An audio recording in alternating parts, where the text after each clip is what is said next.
హైదరాబాద్ కుమారి aunty street food business 5 కేజీల బియ్యంతో మొదలుపెట్టి 100 కేజీల బిర్యానీ సామ్రాజ్యం. హైదరాబాద్లోని ఐటీసీ కోహినూర్ హోటల్ ఎదురుగా ఉన్న ఒక చిన్న బండ్పై కుమారి సాయి అనే మహిళ వంట చేస్తూ ఉంటుంది. ఆమె వంట చేసే వంటకాలు హైదరాబాదీ స్ట్రీట్ ఫుడ్లో చాలా ప్రసిద్ధి చెందాయి. కుమారి ఆంటీ తన వ్యాపారాన్ని 2011లో కేవలం 5 కేజీల బియ్యంతో ప్రారంభించింది. ఆమె వంట చేసే వంటకాల రుచి చాలా బాగుండేది. క్రమంగా ఆమె వ్యాపారం పెరిగింది. ప్రస్తుతం ఆమె రోజుకు 100 కేజీల బియ్యం వరకు వంట చేసి అమ్ముతుంది.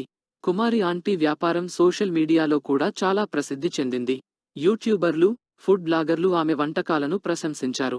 ఫలితంగా కుమారి ఆంటీ బండ్పై వండే వంటకాలను రుచి చూడటానికి హైదరాబాద్ నుండి మాత్రమే కాకుండా విదేశాల నుండి కూడా ప్రజలు వస్తుంటారు. కుమారి ఆంటీ కథ చాలా స్ఫూర్తిదాయకం. కష్టపడి, నమ్మకంతో ముందుకు సాగితే ఏ రంగంలోనైనా విజయం సాధించవచ్చని ఆమె కథ తెలియజేస్తుంది. బిర్యానీ,